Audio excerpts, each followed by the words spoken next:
Lição 14, página 48. Vamos orar então? Pai, nós pedimos a direção do Espírito de Deus sobre nossas vidas nesta manhã. Que o Teu poder fale poderosamente conosco. Que o Teu Espírito se manifeste presente na vida de cada aluno. Que o Teu Espírito se manifeste presente aqui em nosso meio. Que o Teu Espírito esteja trazendo a revelação verdadeira da Tua palavra para a glória do Teu nome. Assim nós oramos e Te agradecemos em nome de Jesus. Amém. Bem, amados, na página 48, a lição de número 14 fala a grandiosidade da nossa redenção. A grandiosidade da nossa redenção. Ponto de número 1. Eterno plano de Deus. Está lá em Efésios, capítulo 3, e o verso 11. Vamos abrir? Efésios, capítulo 3, e o verso de número 11.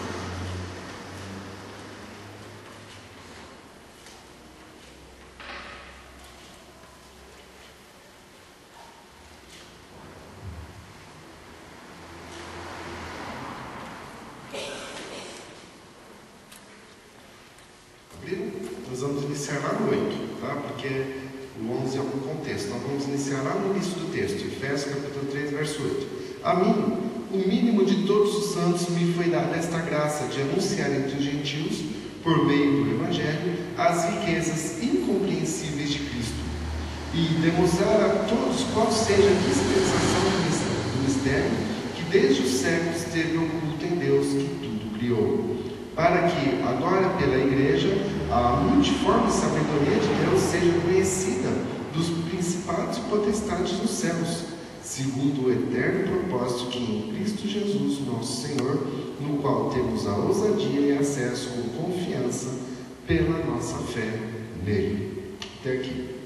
Então, verso 8, o apóstolo Paulo ele começa a dizer, né? A mim, o mínimo, né? Como ele se compara aqui, né? Digamos assim, o maior apóstolo que nós já vimos aqui na terra, o único dos fundamentalistas, se compara como sendo o mínimo, né? De todos os santos. Ele não se compara entre os apóstolos, ele se compara entre toda a igreja. Pode ver que ele fala o mínimo entre todos os santos, entre todos aqueles que foram remidos, que foram lavados, que foram santificados, né?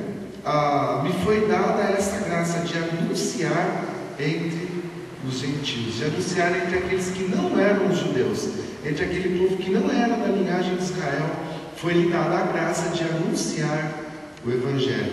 Então nós entendemos aqui, amados, trazendo aqui um pouco para nossas vidas. Muitas vezes nós falamos, mas nós somos pequenos, nós não temos dons, nós não temos um dom para tocar tão bonito como os meninos aqui têm, nós não temos um dom para cantar tão bonito como o Ministério do Louvor aqui da igreja tem. Muitas vezes nós não temos um dom de pregar como determinados pastores aí que nós vemos aí de grande renome, que pregam e que enchem estádios, né? E que enchem lugares. Ontem mesmo ali, nós fomos lá no evento lá em São Carlos, estava lotado onde era o evento. A rua teve que ser fechada porque estava lotada, a rua ali.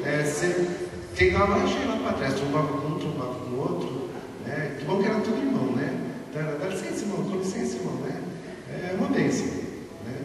Quando você vai num lugar desse, é uma bênção. Ou mesmo quando nós fomos lá em São Paulo, 2 milhões de pessoas, você olhava para trás, cabecinha, não tinha mais fio. Você não via a rua, você não via o asfalto, só via a cabecinha, né? E muitas vezes nós não temos esses dons, mas o apóstolo se compara o mínimo que foi dado a graça de anunciar o Evangelho. Não importa o nosso dom, não importa se nós aparecemos para uma multidão ou para uma única pessoa, foi-nos dado a graça de anunciar o Evangelho entre os gentios, entre aqueles que não conhecem. A mim foi dado, aqui em Descalvado, a você, lá na sua rua, lá no seu trabalho, na sua sala de aula, entre a sua família, a você foi dado o ministério, foi dado a graça de anunciar o Evangelho de Cristo. Você já parou para analisar, amados? Por que você está na sua família? Por que você não nasceu em outra família? Por que você não está em outro lugar trabalhando? Qual é o propósito de Deus? Deus, Ele quer salvar toda a sua família, não somente a sua casa. Nós somos somente família, tá? Um âmbito grande, né? Por que você se casou com essa pessoa, com essa família tão difícil que ele tem? Qual o propósito de Deus na sua vida? Salvar toda essa família. A vontade do Pai é que nenhum se perca. Deus coloca as coisas certas nos locais certos, para que o seu propósito seja cumprido, para que a sua vontade seja cumprida. Você foi colocado onde você está, para que as pessoas que lá estão conheçam o Evangelho, conheçam a salvação de Cristo.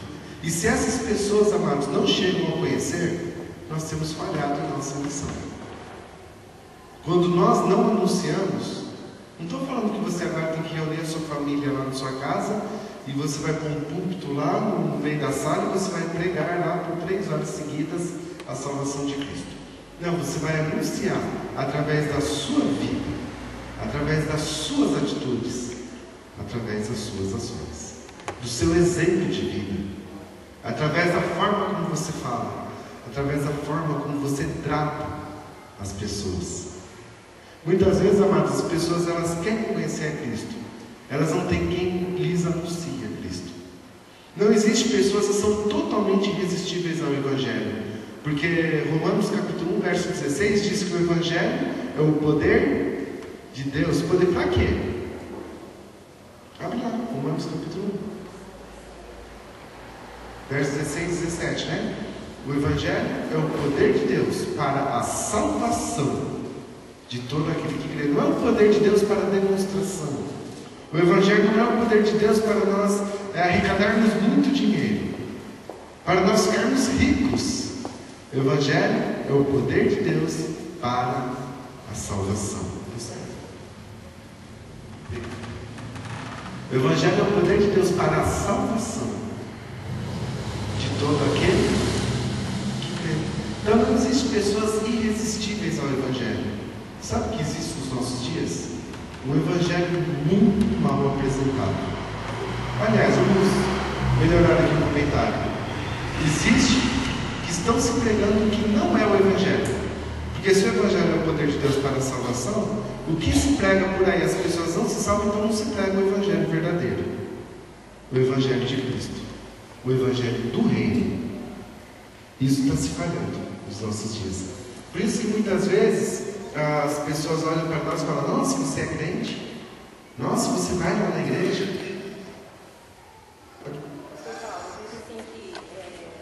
O Evangelho é pregado, mas muitos que pregam o Evangelho não vivem o Evangelho. Então as pessoas olham para isso, que a Bíblia fala assim, que nós somos o sal da terra e a luz do mundo. Nós somos exemplo. Então, se nós pregamos a palavra, nós temos que viver o que está na palavra. E muitas vezes é pregado, mas não é sentido. Aí as pessoas olham e falam assim: eu não quero ser sentido, prega uma coisa e vive outra. Então é por isso que muitos não se convertem por causa disso. Eu vejo dessa Posso melhorar um pouquinho o comentário? Então, muitas vezes o Evangelho ele é apenas falado, ele não é pregado, porque pregar está ligado à vivência.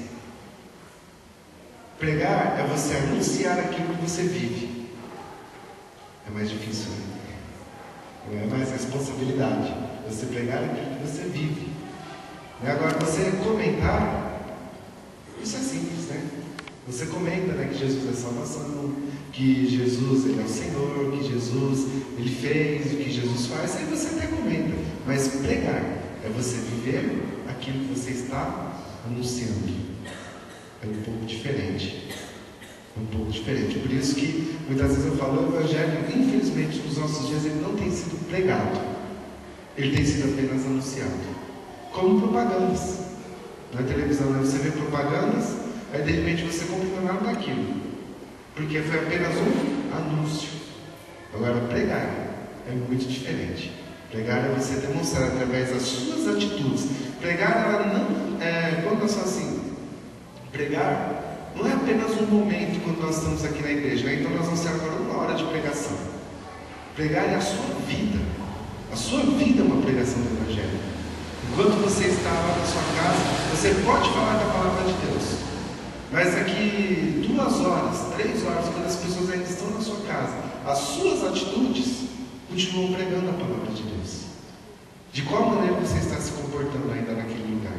Você ainda está pregando a palavra de Deus, ainda está anunciando o Evangelho do Senhor através da sua vida.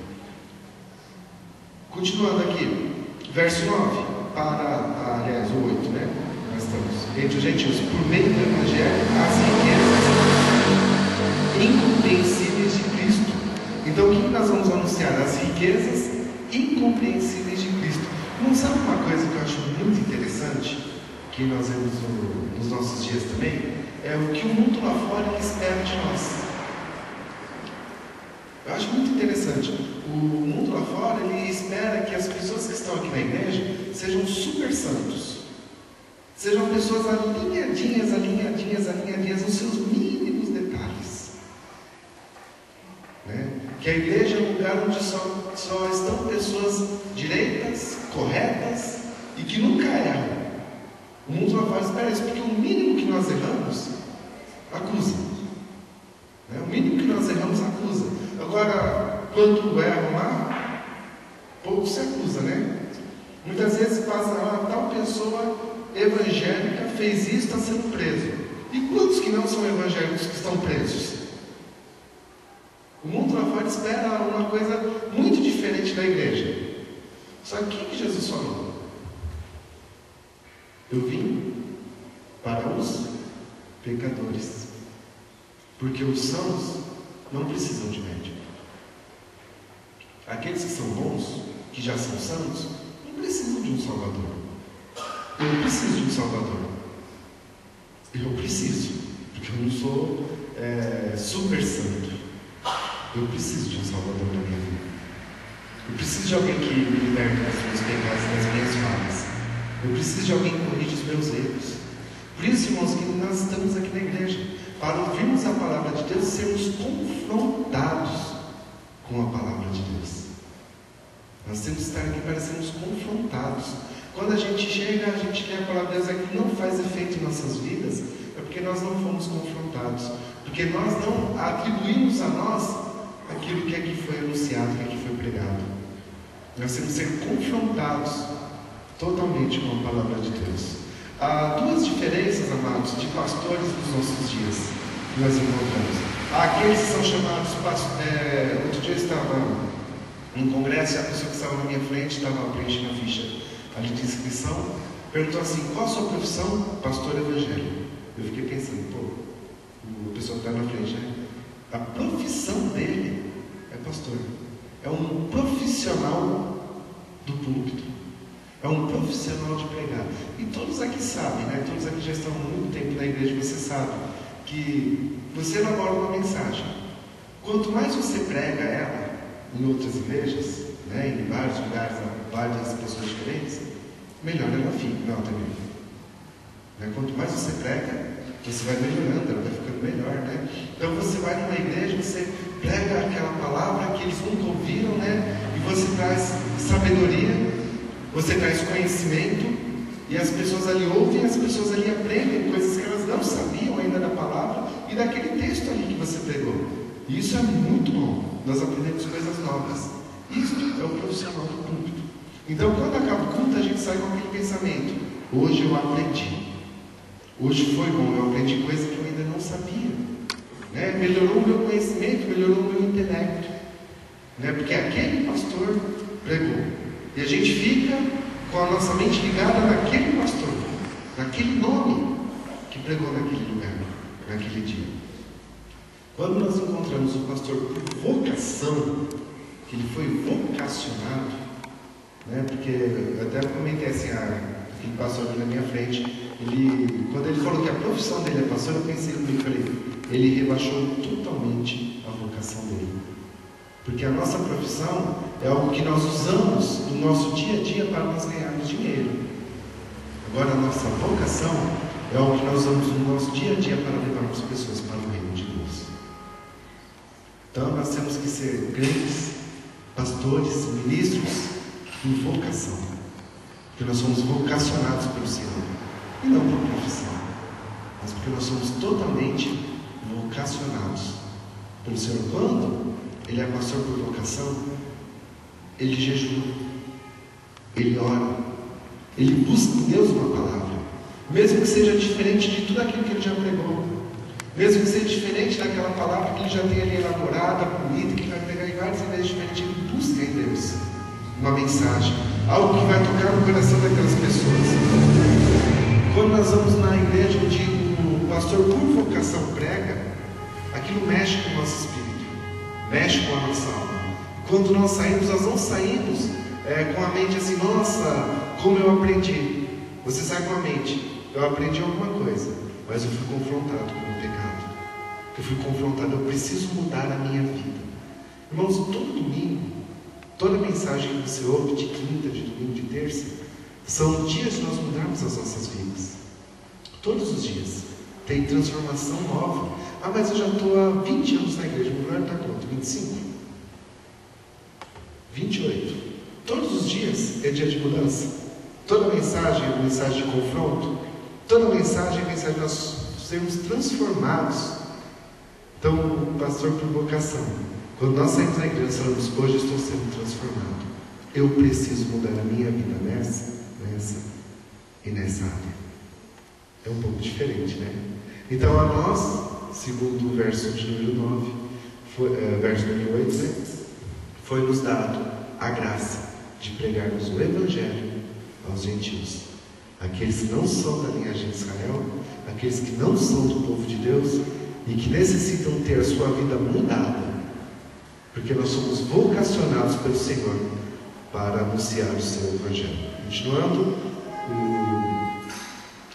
e mostrar as riquezas incompreensíveis de Cristo. Eu comecei um pensamento e não terminei, né? As pessoas ali fora pensam que a igreja é um lugar de pessoas santas, mas a melhor pessoa a pegar o Evangelho para o pecador é aquele que realmente foi um pecador, não é um santo.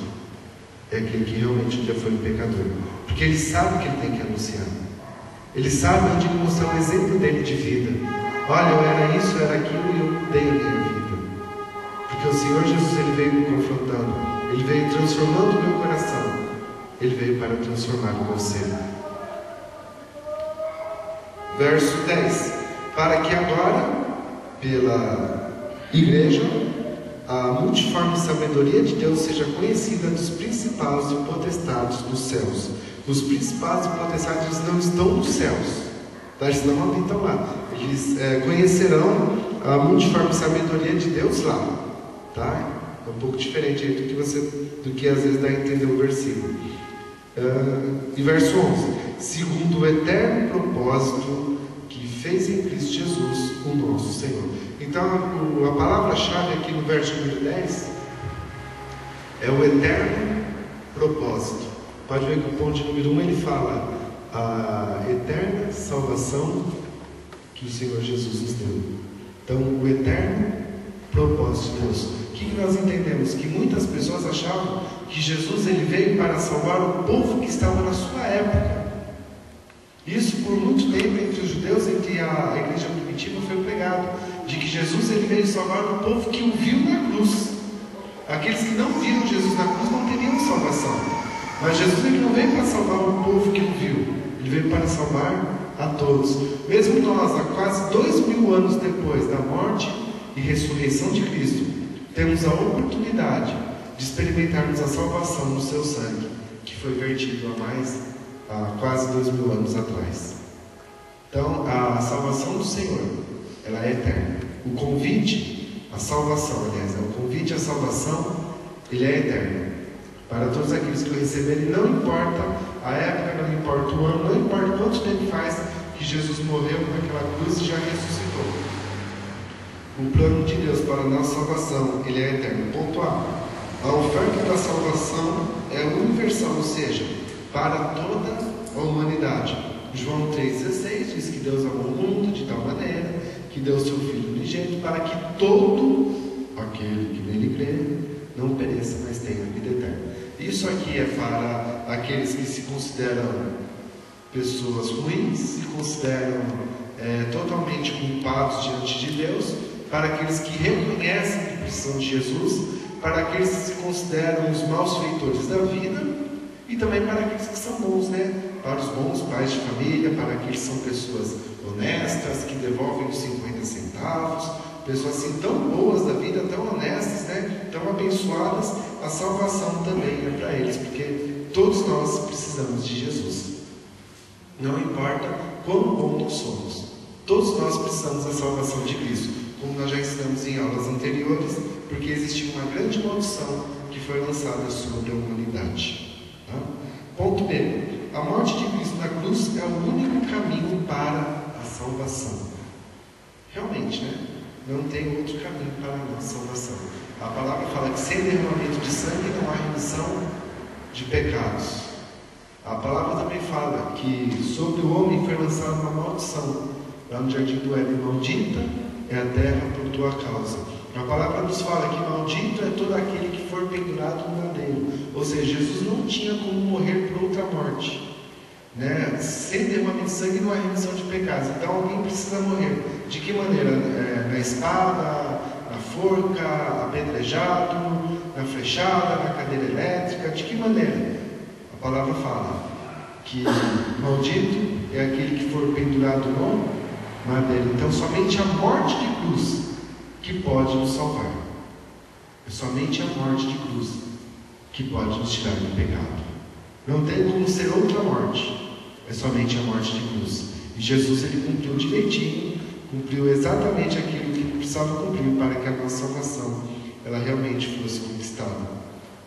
Ponto C. A soberania de Deus na salvação é evidente em muitos versículos das Escrituras. E aqui ele vai dar vários versículos falando que somente Deus poderia nos salvar. Irmãos, imagina só, uma pessoa que está totalmente endividada ir lá e pagar a conta da outra. Há possibilidade? Não tem como. Jesus, ele pagou a nossa dívida com o pecado. Por quê? Porque ele não tinha pecado. Só ele podia fazer isso.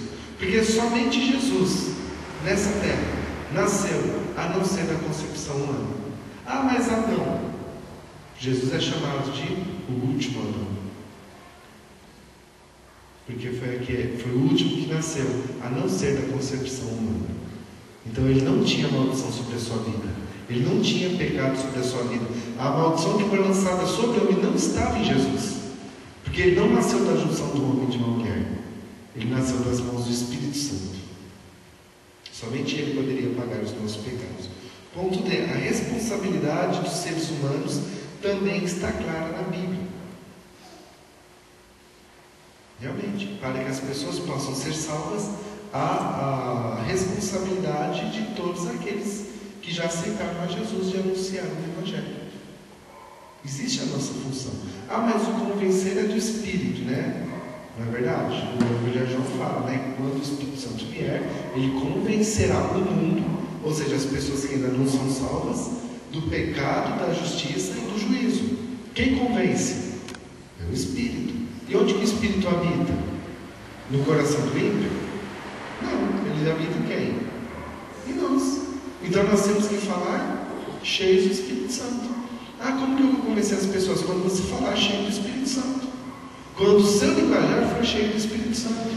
Quando a sua vida for cheia do Espírito Santo. Aí você vai falar segundo o Espírito e você vai convencer as pessoas. Porque o Espírito Santo não habita no ímpio para convencer eles. Ele habita em nós. Ponto E. Jesus é o Senhor. Principados e potestades estão totalmente derrotados. Aqueles que lançam o pecado e a morte sobre as nossas vidas estão totalmente derrotados. Não estão inativos. Tá bom? Principados e potestades, eles não estão inativos. Eles trabalham ainda hoje contra as nossas vidas. Eles estão derrotados. Tá? A sentença de derrota deles já foi lançada, mas isso não impede que eles venham nos atacar nos dias de hoje, porque a palavra também fala que quanto ao diabo e aos seus ardis, não ignoreis, não sejam ignorantes. Quanto às astutas ciladas do diabo, não sejam ignorantes, saiba que elas existem, Saibam que elas são reais. Saibam que elas estão aqui para nos atacar. Mas eles já estão derrotados. A sentença deles já foi lançada. Mas isso não os torna inativos em nossas vidas. Então aqui nós olhamos rapidinho aqui 5 pontos que nós estamos falando sobre o eterno plano de Deus, tá? Que é a parte número 1 da nossa lição. Agora nós temos a parte 2 aqui na página 50, que fala sobre a redenção de Jesus. Você pode ver ali, irmãos, da parte B e na parte C, o autor ali traz várias afirmações e poucos versículos, né, que é um pouco diferente da parte 1. Então eu acrescentei vários versículos aqui para nós lermos aqui na parte número 2, tá, da revistinha. Você está acompanhando aí na página 50? Tá? Então na parte número 2 nós temos vários versículos aqui que nós vamos ler. Então eu vou dar a vocês, queridos, agora 15 minutinhos apenas, tá, para que vocês formem rapidinho 5 grupos, tá, para nós termos uma interatividade aqui com esses primeiros 5 pontos. Há 20 anos atrás, e que gerou os crentes que nós temos hoje. E até onde se prega, né? Para você ser próspero, você tem que dizer, você tem, não é por amor a Deus, porque nós não queremos ver, porque quando, irmãos, nós amamos e queremos ver o reino de Deus crescer, nós não limitamos 10%, a gente entrega 20%, 30%, liberalidade, quando nós amamos o reino de Deus. Agora, quando nós damos por obrigação, a gente conta até as moedas, né? Então o meu dízimo esse mês ele é R$ 9,95, se eu conseguir as moedas aqui. Porque os 5 centavos é bom. Não vou dar os 10 reais, 5 centavos é bom. Eu conheci uma pessoa que ele era líder da igreja e quando ele ia dizimar, assim, ele trazia tudo um mercadinho de caderno, né? E ele falava assim que o dízimo era do pastor. Ele colocava no mercado todo mês. Esse daqui é do pastor, esse daqui é do pastor. Aí a esposa falou assim, você não acha que isso está errado? Eu falei, claro, eu falei assim, o dízimo é bíblico. Isso é bíblico, não é do pastor. Isso, o Senhor fala para a gente devolver os 10%. Não é do pastor, era o entendimento que a pessoa tinha, que era do pastor. E não é assim. E muitas das vezes lê a Bíblia, sei lá como que eles entendem. Mas às vezes eu não consigo entender como que a pessoa consegue entender a palavra de Deus dessa forma, entendeu? O pouco conhecimento que eu tenho, não consigo entender. Como que ele consegue distorcer tanto a palavra? É porque ele tem o Espírito Santo. É líder, está à frente e pensa dessa maneira. E ensina ainda, e pensa dessa maneira. Não pensa, engana. Engana dessa maneira. Vamos lá, irmãos, são 5 grupos de 7 pessoas? 6 ou 7? Oi.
Porque o versículo continua, né?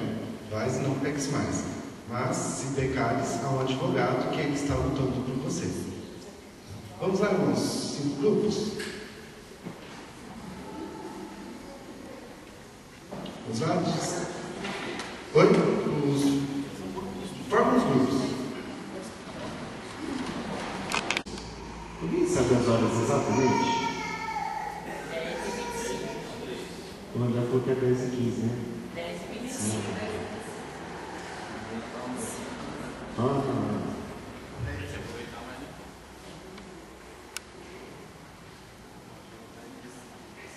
Brincadeira, viu, irmão? É que o relógio não ali atrasou, eu estava olhando por ele e ela está marcando 10h15, né? Não, agora está 10h25. Ah, André, a comida já está acabando, está ficando nova, hein? isso que passou, horário. Mas amém. Podemos passar os resumos dos grupos?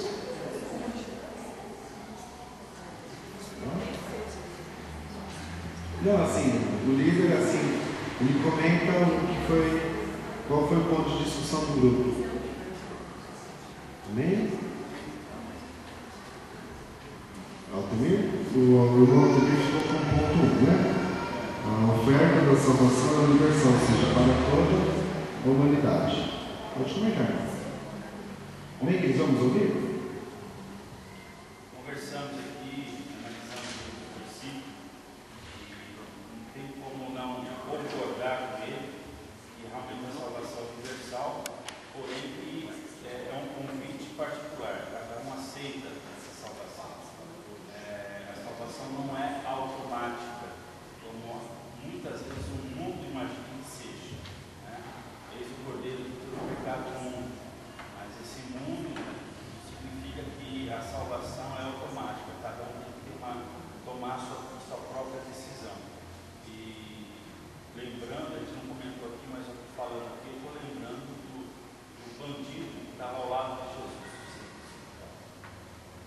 Esse homem ouviu falar de Jesus, com certeza ele conhecia, sabia da obra de Jesus.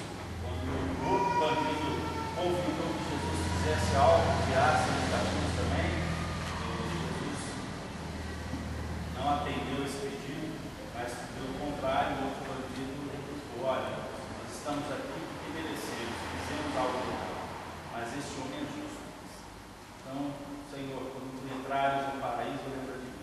Aquele homem, naquele momento, ele reconheceu que Jesus é o Messias, reconheceu que ele era pecador e que precisava de salvação. Reconheceu que apenas Jesus poderia salvar.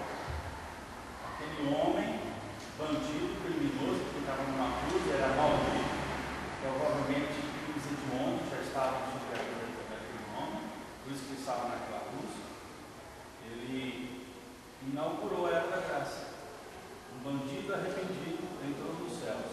E Jesus respondeu naquele dia: ainda hoje você estará comigo no paraíso. Então, foi uma escolha, ele não admitiu seu erro e aceitou Jesus como seu Senhor e Salvador. Ele foi salvo. Independente da sua situação, de ser um bandido, um criminoso, ele foi salvo. Independente da sua condenação, que plena condenação. Algo interessante também, como eu falou ali, que ele não buscou a salvação em outra pessoa ali, né? Não clamou nenhum outro Deus ali, né? Nem Baal, nem Diana, que eram os deuses da época. Realmente, muito bom. Pastor? O nosso ponto aqui é o ponto B, que diz assim: a morte de Cristo na cruz é o único caminho para a salvação. Então, segundo os versículos que nós vimos aqui, é impossível que alguém seja salvo por suas obras. Por quê? Porque ele tem que se tornar um homem espiritual, porque a Bíblia fala que o homem natural, ele não entende as coisas de Deus. Então ele tem que ser um homem espiritual, ele tem que ser guiado pelo Espírito e não pela carne. Ele passa a viver uma nova vida. Ele era dominado pelo Deus deste século, ele estava debaixo das trevas, mas o poder da cruz de Cristo trouxe ele morte para o mundo, morte para o pecado e uma nova vida em Cristo Jesus. Então, simplesmente pelas obras é impossível. Até essa semana a minha filha fez um comentário a respeito de um filme onde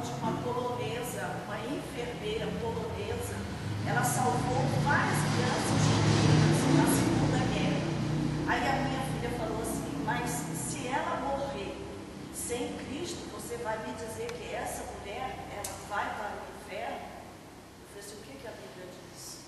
Que todo aquele que crê será salvo. Se ela for salva pelas obras que ela realizou, então qualquer outra pessoa pode ser salva pelas suas obras.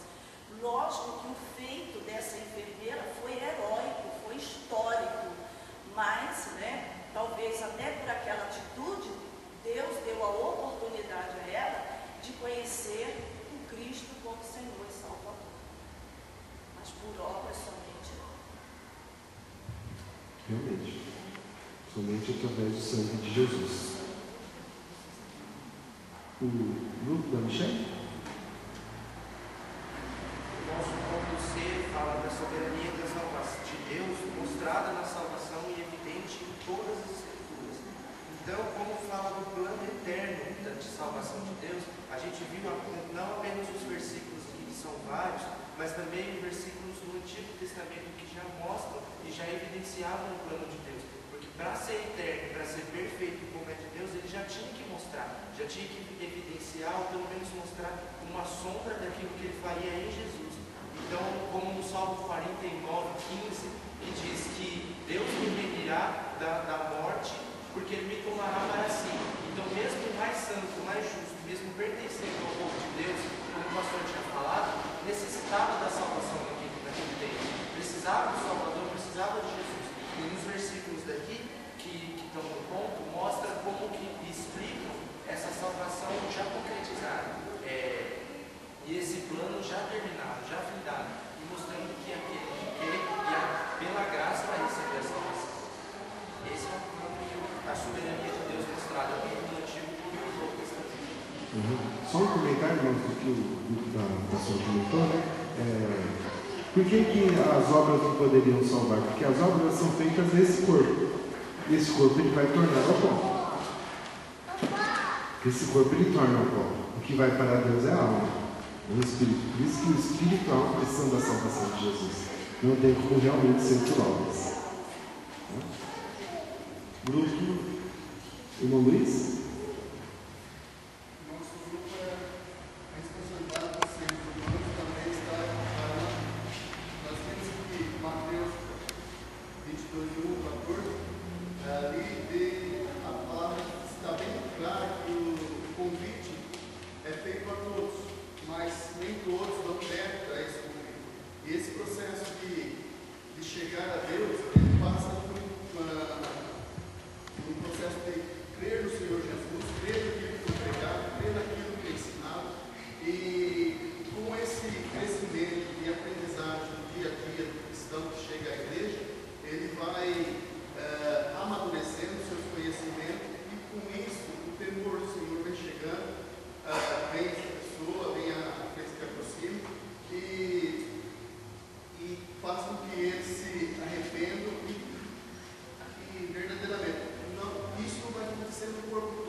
Então, só para nós resumirmos aqui rapidinho, nós vimos do último, Então, a salvação é um convite a todos. A salvação ela não é por obras, a salvação ela vem da parte de Deus, E a salvação ela requer da parte do homem ouvir o Evangelho, arrepender-se, crer, ser batizado e viver uma nova vida. Certo? Agora o último ponto é mais complicado, né? Que é dos principais protestantes que, mesmo depois que nós somos salvos, eles militam contra a gente. Pode falar, né?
Que realmente os principais protestados continuam militando contra nós. Só fazendo um comentário, para aproveitar o gancho do...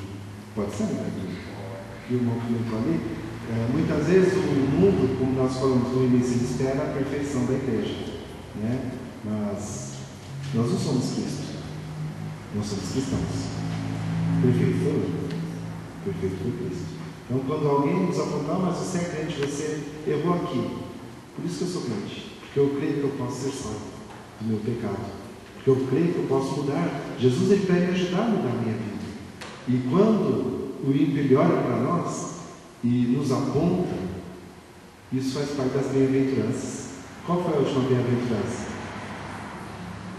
Bem-aventurados os perseguidos por causa da justiça. Por causa da justiça de Deus. Não é perseguido porque é um tremendo safadão aí fora, não. Perseguido por causa da justiça de Deus. Amém, queridos? Eu agradeço a você. Só para tirar uma dúvida, porque já me perguntaram, e aí eu tenho que responder em relação a isso aí. O Senhor Jesus falou assim, ó, sede vós perfeito, como perfeito é o vosso Pai Celestial. Como é que fica esse versículo? Sede vós perfeitos, como perfeito é o vosso Pai Celestial. Dessa mesma forma. Então, aí como é que eu busque a perfeição. Então, sede vós perfeitos. Está ordenando que eu seja perfeito. Aí se você pergunta para mim, eu falo para você, olha, eu não sou perfeito. E aí como é que a pessoa me pergunta, como é que eu respondo isso? Afinal, nós somos perfeitos ou não somos? Não, nós não somos perfeitos. Mas esse versículo quer dizer o quê? Que nós temos... Ele não está mandando? Não, nós temos... Sim, nós temos que olhar... Nós temos que olhar para a perfeição de Jesus. Mas olha todo o contexto do versículo. Não somente o versículo, olha todo o contexto. Então, se alguém perguntar para mim, eu posso responder que não há perfeição na pessoa crente. Não há perfeição em nós.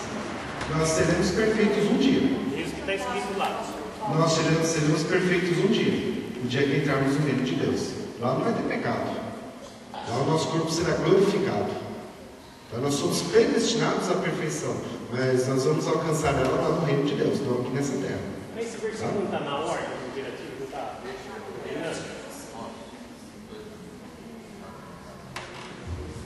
Eu queria só aproveitar um pouco até que a pastora Inies falou. Esses dias eu ouvi algum comentário, uma pregação em relação a trigo e joio. Se nós formos trigos, no dia da notícia, não formos joio, é uma coisa daninha, não serve para fazer nada. Lá é que nós nos tornaremos pão. Então, o trigo ainda não é a perfeição. O trigo é a mais pura, o início da obra de Deus. Então, quando Jesus separar nós, até pelas nossas obras também, né? Também salvou. Aí tem obra, aí você vai ser um trigo para fazer pão A, B, C. Então, o trigo, o crente ainda vai ser imperfeito até a morte. Não tem como a gente ser perfeito.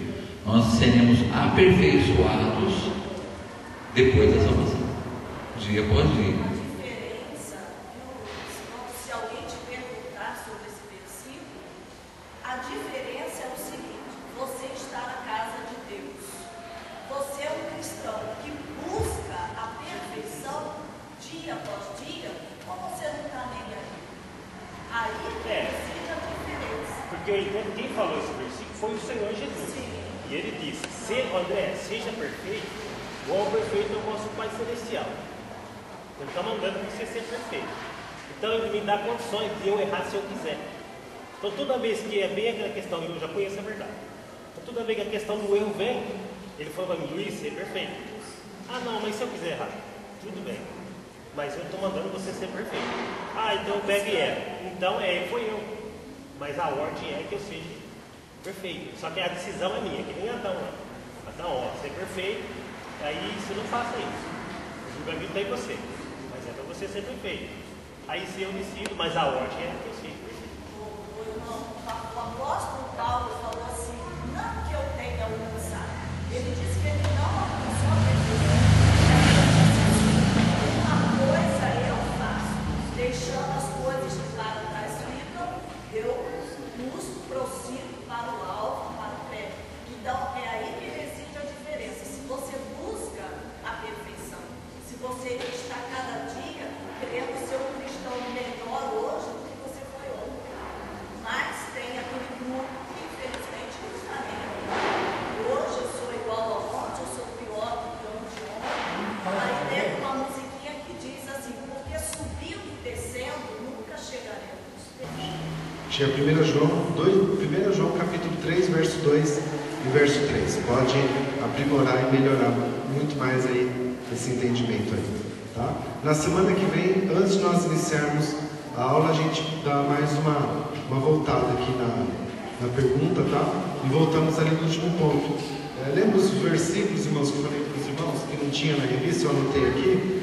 Eu vou digitar isso melhor, vou imprimir um para cada um e a gente grampeia aqui na página da nossa revista para nós ficarmos aqui com as afirmações do autor e com os versículos bíblicos que comprovam as afirmações, tá bom? Eu vou digitar, eu imprimo um para cada um dos irmãos. Manju, sim, vai. Se amardes os que vos amam, que recompensa tereis? Não fazem os cobradores de impostos também o mesmo? E se saudardes somente os vossos irmãos, que fazeis demais? Não fazem os gentios também assim? Sede vós os perfeitos, como perfeito é o vosso Pai que está nos céus. Então aqui, ele está falando aqui sobre amarmos uns aos outros, amarmos o nosso próximo, principalmente amar os nossos inimigos. Jesus, ele foi perfeito em amor ao seu inimigo, porque Jesus, ele morreu por nós. Nós éramos inimigos de Deus. Nós éramos inimigos de Deus quando estávamos no pecado. Ele foi perfeito nisso. Ele nos amou, sendo nós inimigos dele. E assim nós devemos ser perfeitos, amando também os nossos inimigos. A perfeição do amor de Deus, ela deve estar em nossas vidas dessa forma. Nós não vamos alcançar a nossa vida perfeita aqui nessa terra, porque o nosso corpo, ele é pecaminoso. O corpo glorificado, o corpo perfeito, somente no reino de Deus. O que pode melhorar o nosso entendimento é 1 João capítulo 3, verso 13.